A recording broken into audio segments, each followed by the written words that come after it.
देवतांची माता अदिती आणि रिया, दोन संस्कृती, एकच दिव्य मातृत्व.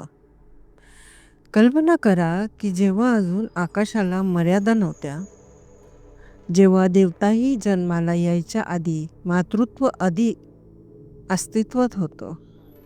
आज आपण जाणून घेणार आहोत दोन वेगवेगळ्या संस्कृतीमधील दोन महान मातृदेवतांच्या कथा. हिंदू वैदिक परंपरेतील अदिती आणि ग्रीक पौराणिक कथांमधील रिया. दोन भिन्न जग पण एकच सत्य, देवतांची माता. आमच्या पीस विदिन चॅनलमध्ये आपले खूप खूप स्वागत. संस्कृतमध्ये आदिती या शब्दाचा अर्थ आहे असीम, अमर्याद, न तुटणारी. अदिती ही केवळ एक देवी नाही, ती अनंत अवकाशाचे मूर्त रूप आहे. ऋग्वेदात अदितीचा उल्लेख 250 पेक्षा अधिक वेळा येतो.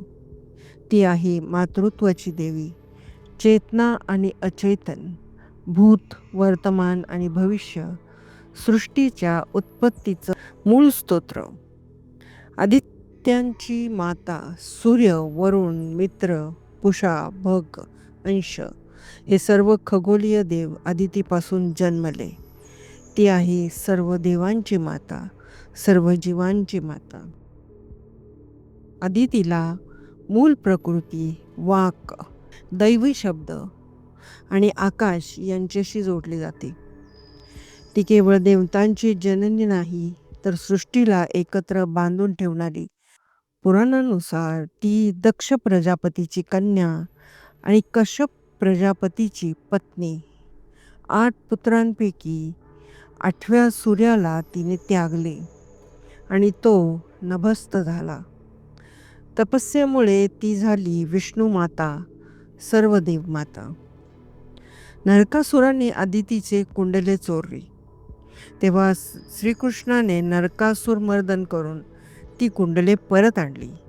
ती कथा सांगते, देवतांची माता जरी सर्व शक्तिमान असली तरी धर्मासाठी अवतार जन्माला येतो.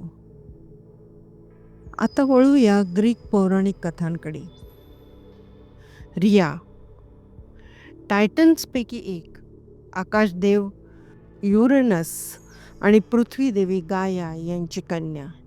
ही होती क्रोनसची बहीण आणि पत्नी. तिच्यापासून जन्मले पोसायडन, हेडिस, हेरा, डेमेटर आणि महान ज्यूस. भविष्यवाणी होती की क्रोनसचा अंत त्याच्या मुलाकडूनच होईल. भीतीपोटी क्रोनस प्रत्येक नवजात मुलाला जन्मताच गिळून टाकायचा. एक आई म्हणून रिया हे सहन करू शकली नाही. जेव्हा ज्यूस जन्माला आला, रिया त्याला क्रेट बेटावर लपवते आणि क्रोनसला गिळण्यासाठी एक दगड देते.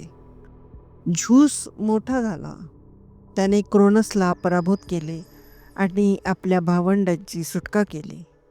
इथे लक्षात घ्या, आईच्या बुद्धीमुळेच देवतांची नवीन युगाची सुरुवात होते.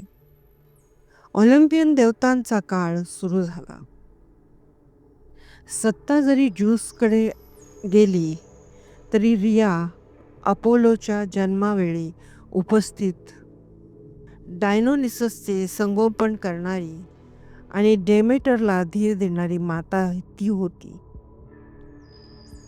सत्तेच्या मागे उभी असलेली, मूक पण शक्तिशाली माता. ग्रीक लोक रियाला म्हणतात मदर ऑफ गॉड्स. तिची तुलना गाया, पृथ्वी माता, सिबेली, रोमन मॅग्ना मॅटर यांच्याशी केली जाते.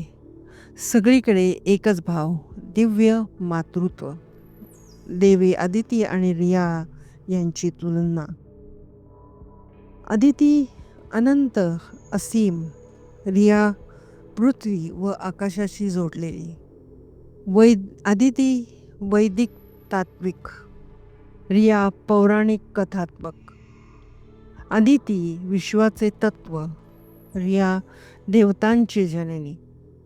अदिती मुक्तीचे प्रतीक, रिया संरक्षणाचे प्रतीक.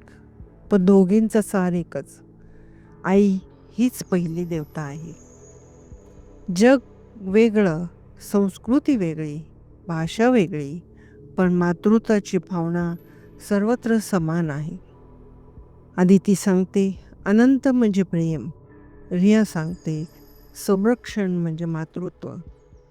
जर तुम्हाला असे दोन संस्कृतीतील गूढ पौराणिक संबंध आवडत असतील तर व्हिडिओ लाईक करा, चॅनलला सबस्क्राईब करा, कमेंटमध्ये सांगा पुढचा विषय कोणता. जय माता दी.